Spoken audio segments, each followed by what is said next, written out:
Okay. Good. Well, good afternoon. I'll say you're very brave and determined people if you're still here at 6 o'clock. I will do something different. I will not use a PowerPoint.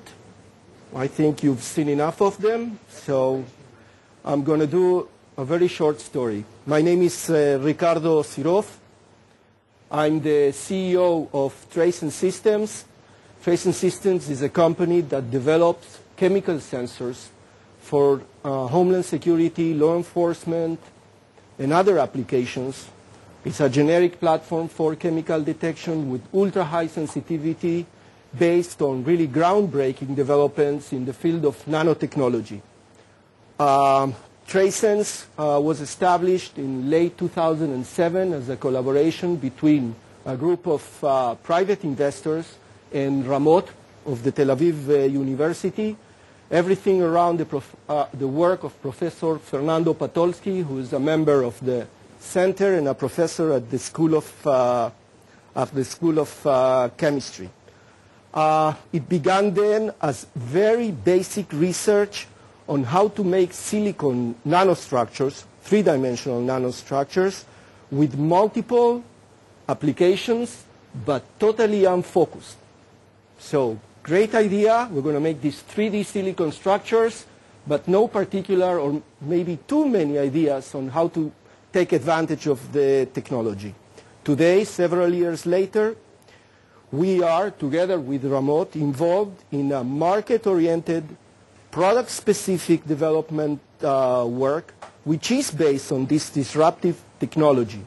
And we are now up to the level of having our products being field tested by the Israeli security agencies. So a very big leap from a very, let's say, very interesting and exciting dream to an actual product that is getting very close to the market. It began really as an academic research project performed by university staff and postgraduate students, most of them chemists, all of it within the university campus, mainly in the Center for Nanoscience.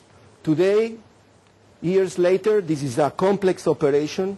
There is a combined team of multidisciplinary capabilities, chemical engineering, mechanical engineering, electronics, software, mathematical algorithms, and much more.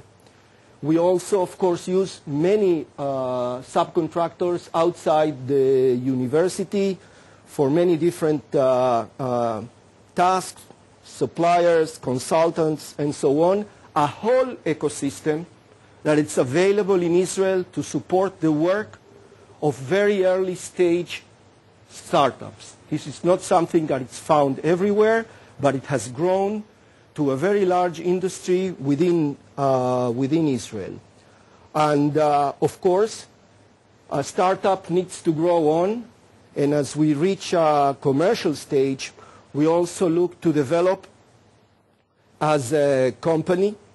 And I think, and this is an aside, that China, of course, could be a great partner because their proven ability in advanced manufacturing, their access to a huge market, and their ability to globalize technology companies to a position which is a leading position in the world. This is something that we Israelis have a very hard time doing, really developing a brilliant startup into a global company.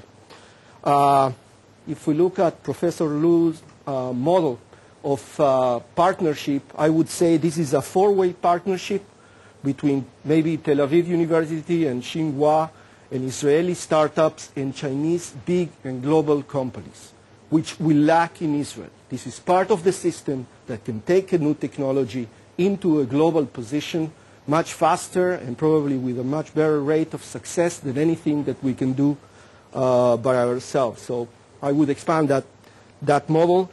As a startup, and this is for Mr. Feng Deng, I'm sorry. Okay, if you are up for investments in early stage pre-revenue Israeli technology-driven companies, then I'll be happy to talk to you. There is also plenty of conflicts when industry meets university as this very intimate level. I'll mention two. Professors like thorough, disciplined R&D. We CEOs look for time to market. Professors, they love scientific publications. We CEOs want to keep the IP under wraps. We don't know anybody to know about it. Maybe VCs, but not more than that, and always under NDAs.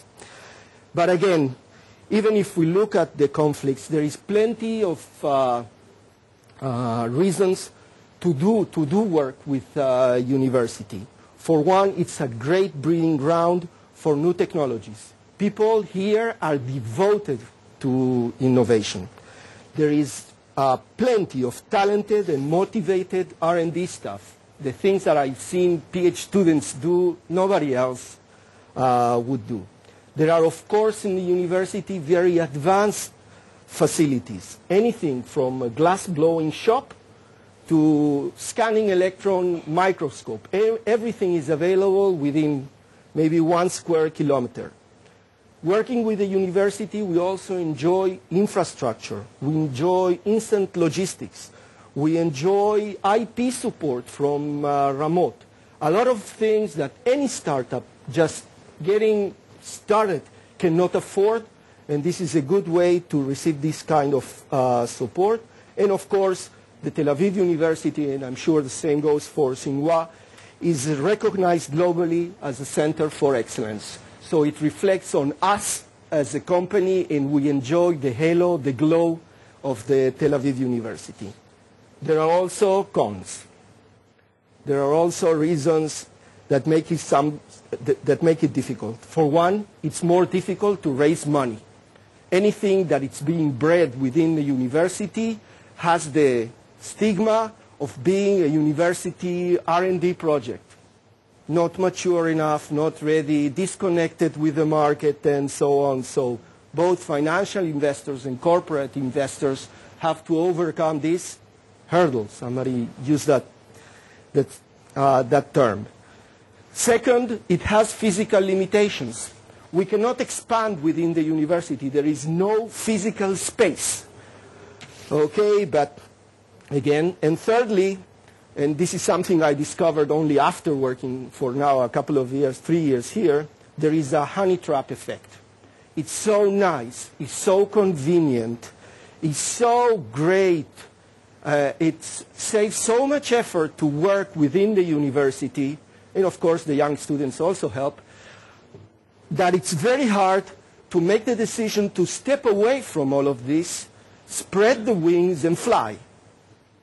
And every company must reach that conclusion. Every company has to make that step. And it's a challenge for me as a CEO. Overall, I would give a big thumbs up to cooperation with the Tel Aviv University. I think that we've made a leap ahead. Disruptive change in our market. I think that the technology has the potential to be applicable for a long series of different markets, including, and I understand there are several people from the MyObment device. We are talking here about sensors that can detect down to the part per quadrillion level, femtomolar, femtogram level, in blood or urine or saliva streams. But again, somebody said here $1 billion in 10 to 20 years, so we went for Homeland Security first. By the way, China is the fastest growing Homeland Security market in the world. So I guess this concludes my remarks, and I do hope that you have enjoyed your stay here in Israel, and the mayor, I'm sure, will take good care of you. Yesterday he had Maccabi Tel Aviv, so he's in a good mood. All right, thanks.